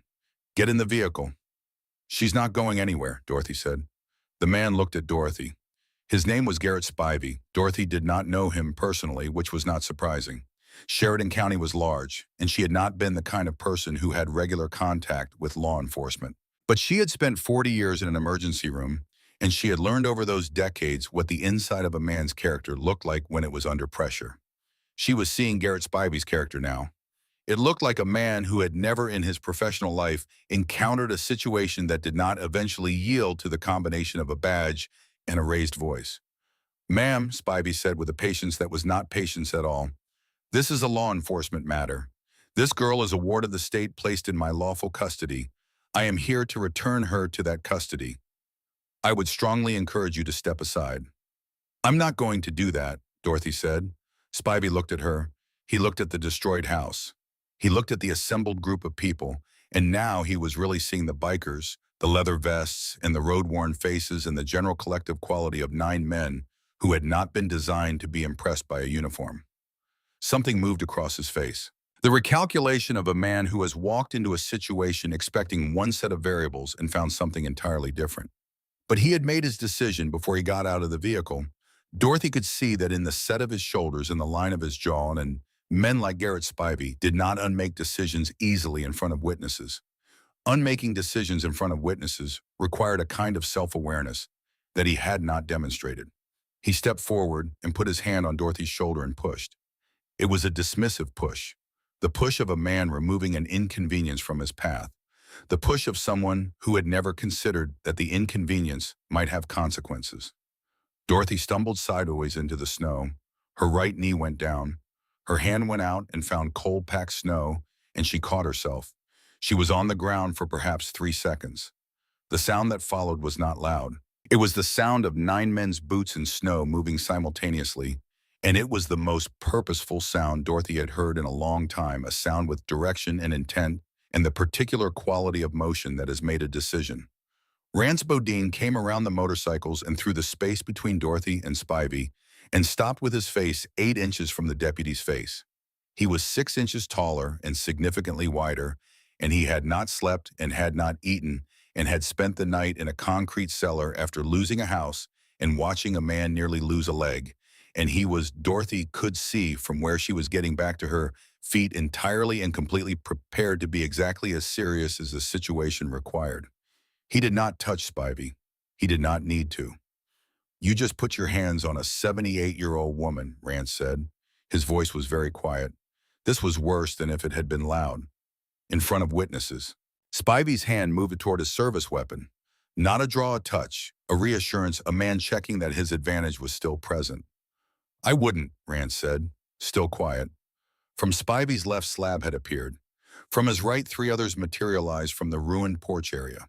Behind the deputy, Dex was standing with his phone raised and had been standing that way since the SU-5 had come around the tree line. Dex, the youngest, the prospect who had understood before any of the older men, what the most effective weapon available to them actually was in this situation, and had been filming from the moment the vehicle stopped. Spivey looked at the phone. He looked at the men surrounding him on three sides. He looked at Rance Bodine's face 8 inches from his own, which contained no ambiguity whatsoever about what Rance Bodine would do if this continued in the direction it was heading. Dorothy got to her feet without help. Her knee ached. Her hand was wet with snow. She brushed off her coat with 2 deliberate strokes and walked to Wren and put her arm around the girl's shoulders. "Wren Calloway is not going anywhere with you today," Dorothy said. Her voice was level. "She is going to speak with a family court attorney and with the county social services office, and she is going to do those things before she has any further interaction with you. That is not a negotiation." "You have no legal standing," Spivey started. "I have a phone," Dorothy said. "I have a very clear memory of what you just did, and I have 40 years of working relationships in this county that you would find it instructive to consider." She looked at him steadily, the way she had looked at difficult situations for 40 years, directly without flinching, making sure she saw what was actually there. "I know every physician, judge, and social worker in Sheridan County by their first name. You might want to think carefully about how you would like this particular morning to be remembered." Spivey looked at her. He looked at Rance. He looked at Dex and the phone. The morning was very quiet around them. The storm-scoured sky was that impossible blue, and the snow was blinding in the early sun, and the ruins of the yellow house stood behind them, something that had burned down to its essential truth and had nothing left to conceal. Deputy Garrett Spivey walked back to his vehicle. He got in. He closed the door. He reversed down the driveway with considerably less dignity than he had arrived, with the SUV fishtailing twice before he reached the county road and turned south and disappeared. No one spoke for a moment. Then Wren made a sound that was not quite a sawma and not quite a laugh, and was authentically both of those things at the same time, and Dorothy tightened her arm around the girl's shoulders and held on. "He'll be back," Wren said. "Yes," Dorothy said. "And when he comes back, he will come back into a situation that is different from the one he left." She looked at Rance. "You mentioned lawyers." "I know the right people," Rance said. "Ones who do exactly this. We'll make calls this morning." He looked at Wren directly. "Nobody's going to make you go back, Wren. That part is done." Wren looked between them. She was 16 years old, and she had spent most of those years in temporary situations, moved from one to the next, and she had learned the way children in those situations learn out of necessity to read the difference between people who said things and people who did things. She had learned that the difference was not always visible on the surface, and you had to look at the pattern of what people had already done. She looked at Dorothy. She looked at Rance. "Okay," Wren said, quietly, the way a door opens rather than closes. Dorothy took a long breath of cold December air. "All right," she said. "Let's get gravel to a hospital." The goodbye that morning was brief and practical, which Dorothy respected. Rance shook her hand at Marion Fitch's driveway 5 miles down the county road, where Dorothy had brought her group after walking out to the road and flagging down the first vehicle that came through. Marion Fitch, 74 years old and unflappable, who had opened her door and taken them all in without requiring an explanation, and had simply started making coffee. Rance pressed a piece of paper into Dorothy's hand, a phone number written in blocky capital letters. "Anything," he said, "anytime, day or night." Dorothy looked at the paper. She folded it once and put it in her coat pocket. "Drive carefully," she said. The bikes went south on the county road and disappeared into the white horizon one by one, and Dorothy stood in Marion Fitch's driveway and watched them go until the last one was out of sight. Then she went inside to call the social services office. The months that followed were long in the particular way that months are long when the shape of a life is being rearranged. The insurance adjuster came in January, walked the ruins with a clipboard and a studied neutrality, and told Dorothy what she had expected to hear, that the payout would cover a portion of the rebuild and not the whole of it. The numbers were not enough to rebuild what had been there. She could build something smaller, something simpler, something that fit what the insurance company thought her life was worth. She put the for sale sign in the back of Marion's truck. It needed to live somewhere, and she did not want it in the house. She did not hammer it into the ground.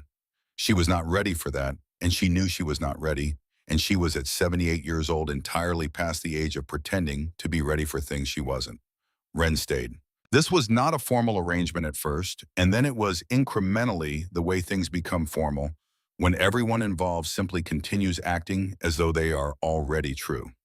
The attorney Rance had connected them with a woman in Casper named Bridget Armour, who specialized in exactly these cases and who had the manner of someone who had won difficult fights before and intended to keep winning them, moved quickly.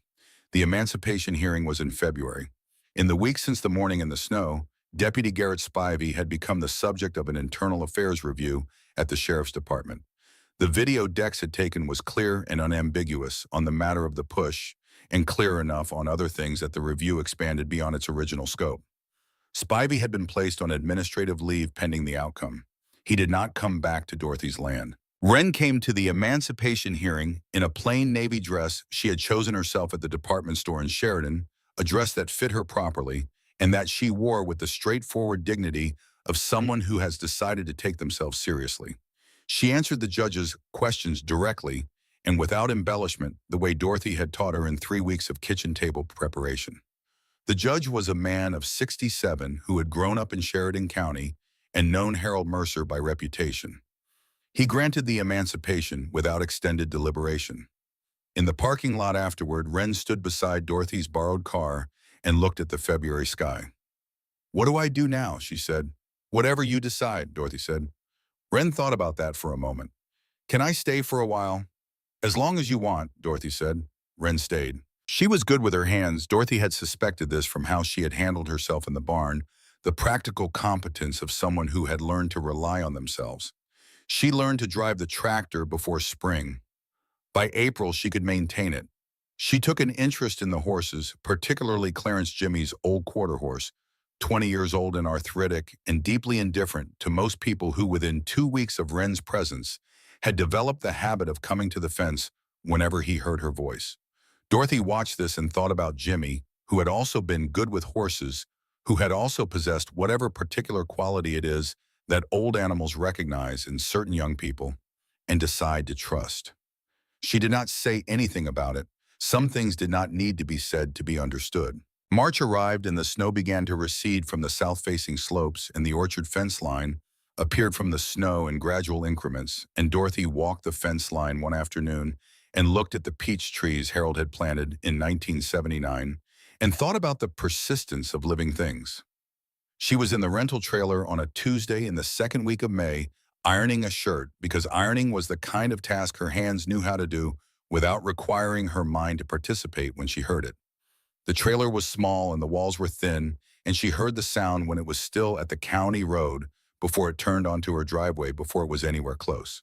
She heard it the way she had heard it on the worst night of the winter, that low guttural vibration that begins below conscious perception and rises through the body from the feet upward. She set the iron down. She went to the trailer door and opened it and stood on the metal step.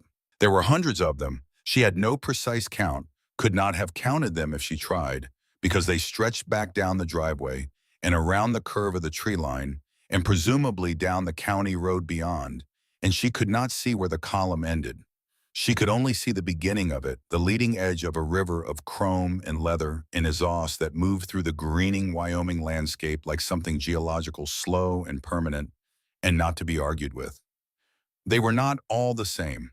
Different patches, different colors, different club names on different vests. She recognized the ironbound patch from December. Most of the others she did not recognize. Veterans MC in white letters on black. Iron Rangers MC. Other names she couldn't read at this distance. Colors and insignia from 3 or 4 states. And trucks. Pickup trucks and flatbeds interspersed among the motorcycles loaded with lumber. Bundled roofing shingles. Bags of concrete, mixed coils of electrical wire, stacks of drywall, a cement mixer on a flatbed trailer. Equipment that told its own story about intention. Leading the column on a Harley that was newer and cleaner than anything he'd been riding in December was Rance Bodine. He pulled up to the trailer and stopped and kicked down the stand and sat there for a moment in the May morning sun looking at her. He looked different than he had that night, rested present, the weight of 15 years visibly reduced in the set of his shoulders and the line of his jaw. He took off his sunglasses. "Morning," he said. Dorothy looked at the column still turning off the county road. She looked at the trucks. She looked at the lumber. Rance Bodine, she said. Yes, ma'am. What is this? I told the Ironbound about Jimmy, Rance said. Told them about the blizzard. Told them what you did for gravel. He looked at her steadily, the way he had looked at her across 2 feet of concrete cellar bottom at 3 in the morning. Then I put the word out to every chapter in 3 states. Rangers who ride, veterans who ride, civilians who ride and carry a debt to a soldier they never got to pay in person. He paused. Turns out there are considerably more of those than I expected. Wren had appeared beside Dorothy on the step, drawn by the sound, standing with her hand shading her eyes against the morning sun, staring at the column with her jaw slightly open. I told them about Wren too, Rance said. He looked at the girl. There are some carpenters in this group who specifically wanted to build a proper room for her. Wren said nothing. She was still looking at the column, still counting, still processing a number that was not resolving into anything manageable. A motorcycle pulled up beside Rance and stopped. The rider dismounted slowly with the careful management of a leg that was still relearning the full range of what it was supposed to do. He used a cane, a plain wooden cane, nothing elaborate, and he stood up from the bike and put his weight on it and looked at Dorothy. Gravel. He crossed the distance on the cane and stopped in front of her, and she could see the emotion working across his face, the deliberate effort of a man who was processing something he had not entirely worked out how to express. He was not built for easy expression. She could see that clearly, and she understood it clearly. He put his arms around her and hugged her. He was careful about it, careful of her age, careful of her size, but it was genuine, the full weight of what he meant to express, and she received it without pulling back. You kept the leg, Dorothy said. I kept the leg, he said. Doctor says in another year, I'll barely have a limp. He pulled back and looked at her. I can't repay what you did. You can carry things, Dorothy said. I've got a house to build. Gravel laughed, a surprise laugh, the kind that comes out before a person has decided whether they're going to laugh. Yes, ma'am, he said. Dorothy looked at Rance. What am I agreeing to exactly, she said. 6 weeks, Rance said. Maybe 8. We have the trades covered, licensed electricians, a plumber from the Billings chapter, who has been doing this for 25 years, a framing crew led by a man who built houses for 30 years before he started writing. Rance looked at the land around them, the orchard fence line, the open sky, the south-facing hills in the morning light. We talked about the plans, bigger than what was there, wider doors and better insulation, and the south-facing porch. Dorothy looked at him. Harold never built me the south porch, she said. I know, Rance said. You mentioned it. The second night in the cellar, while you were watching Gravel's color come back, you said Harold always meant to build it. Dorothy was quiet for a moment. Jimmy described the view from the east side, Rance said. Every man in that unit had heard about the view from the east side of the Mercer farm in Wyoming. But you mentioned the south porch specifically, and I wrote it down afterward. He met her eyes. I wrote it down. Dorothy looked at the land to the south, the rolling hills and the far blue line of the mountains, and above it all the Wyoming sky, doing what the Wyoming sky did on a clear May morning, filling the entire upper world with something that made every human problem feel appropriately sized. He wrote it down, Wren said quietly beside her. She said it with the tone of someone noting a thing that matters. Dorothy pressed her lips together briefly. Then she stepped off the metal step onto the ground. All right, she said, let's get started. For 6 weeks, the farm was the loudest place in Sheridan County, Wyoming. Tents appeared in the fields the first morning in the small organized city of them, because these were people who knew how to establish a camp and maintain it. Generators hummed, radios played classic rock across the open ground. The smell of sawdust and coffee and barbecue smoke became the permanent atmosphere of the place, replacing the thin silence that had been there all winter. They worked with the focused efficiency of people who knew their trades and were doing them for a reason that mattered to them. The framing crew worked fast and well, the structure rising from the foundation in the first 2 weeks at a pace that seemed improbable until you watched the number of skilled hands involved. The electrician ran wire with the meticulous care of a man who understood that the people living in this house were depending on him to do it right. The plumber replaced the old galvanized pipe with copper and made Dorothy come inspect each joint before he covered it because he wanted her to be able to see with her own eyes. Wren worked every day. She was not assigned to anything specific. She simply found what needed doing and did it. She carried lumber. She held things while others fastened them. She learned to use a circular saw from a retired carpenter from the Bozeman chapter, who had the patience of a man who understood that teaching a skill properly took more time than doing the job yourself, but produced something that lasted. By the fourth week, she was cutting trim independently, and the retired carpenter told Rance she had better hands than most of the men he'd worked with in 30 years of framing. Dorothy watched and did not hover.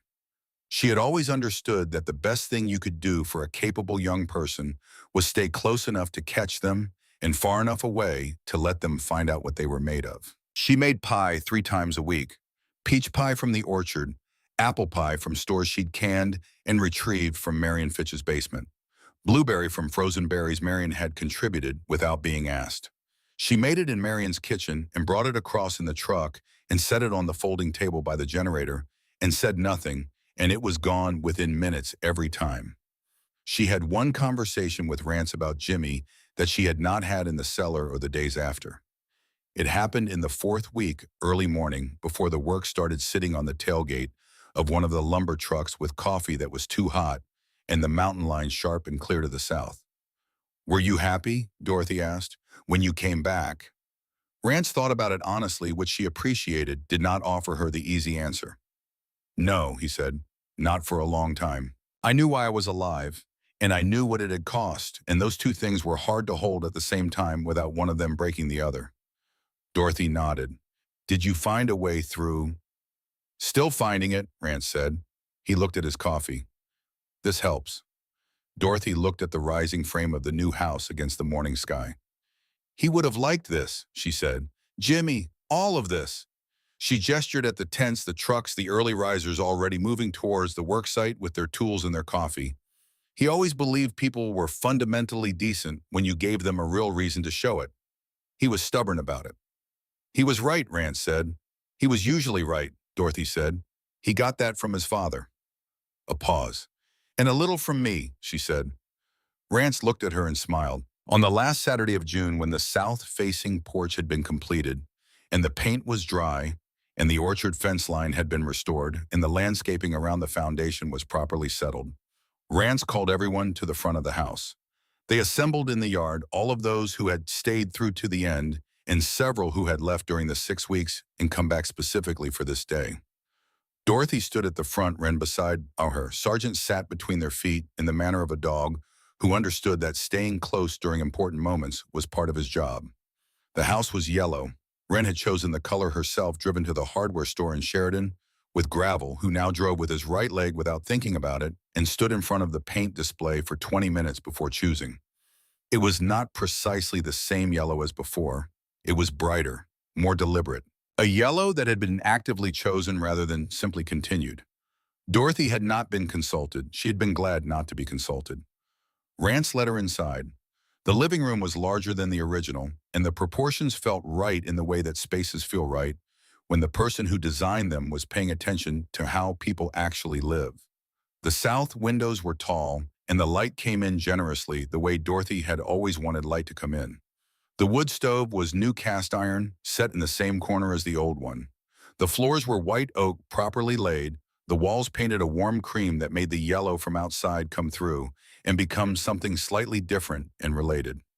Above the fireplace on the new mantel was a painting, not a photograph, a proper painting oil on canvas framed in plain dark wood.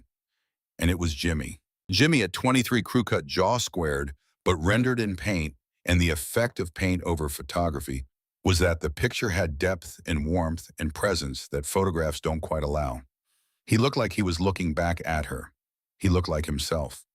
The painter was the wife of a brother from the Billings chapter who had done it from a digital copy of the original photograph and had not charged anything and had declined to hear about payment.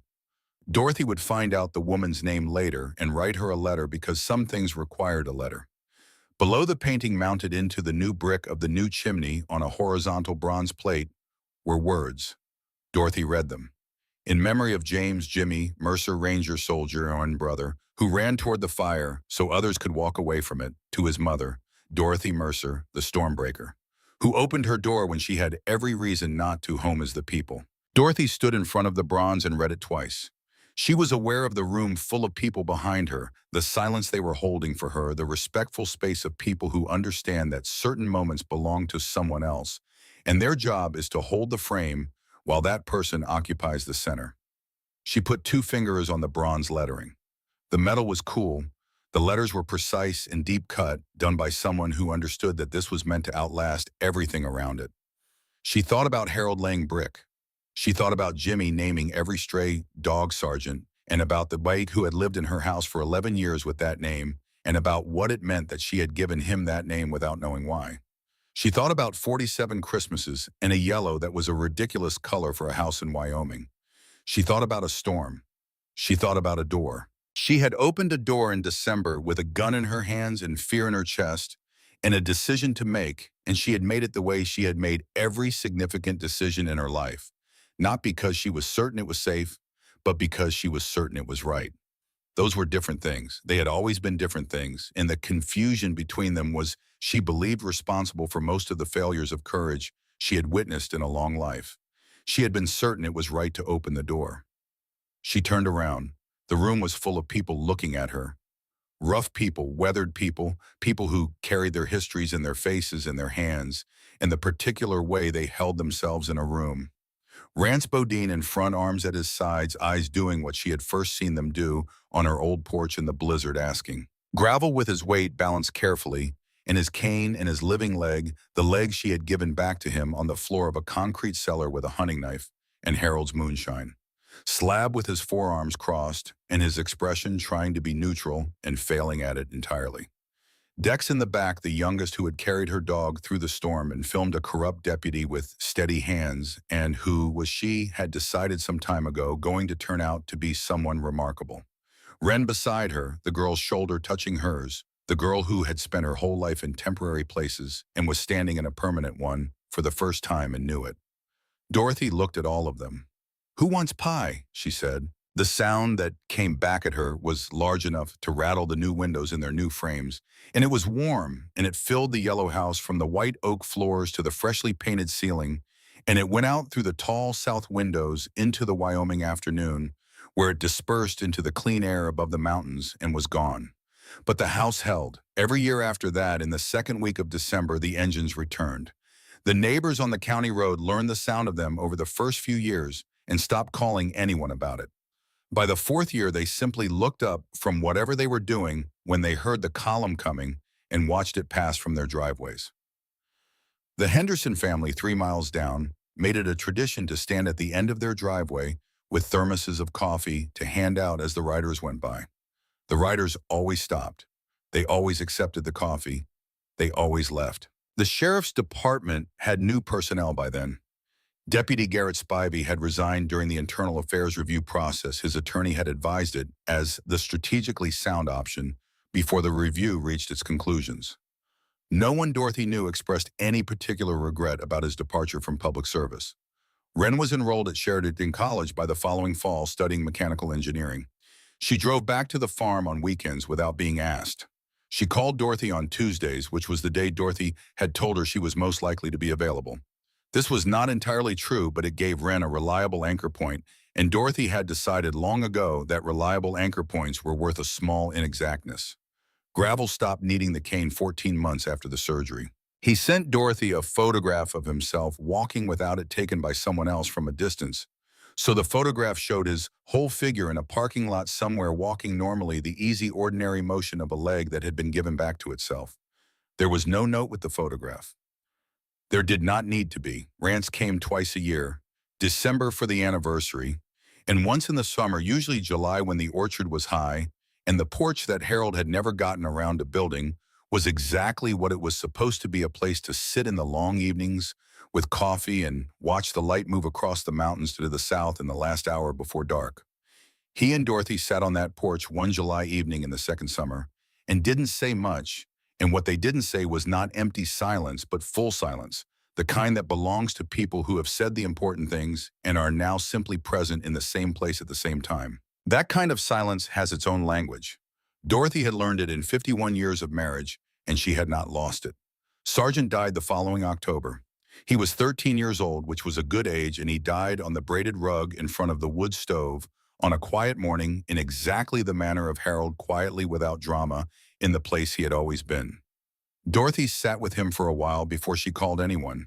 She buried him under the orchard fence where the peach trees Harold had planted in 1979 still produced every August without fail, and she did not replace him immediately because she had never been the kind of person who replaced things before she had properly finished grieving the original.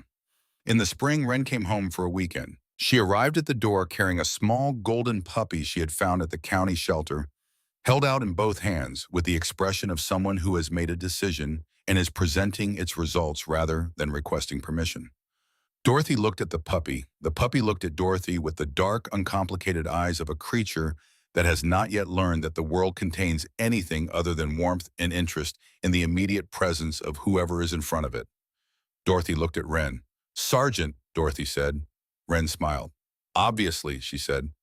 Dorothy took the puppy. She carried him inside to the living room, to the braided rug in front of the wood stove, and she set him down on it, and he turned 2 circles and sat and looked around the room with the proprietary satisfaction of someone who has found the place they were always supposed to be.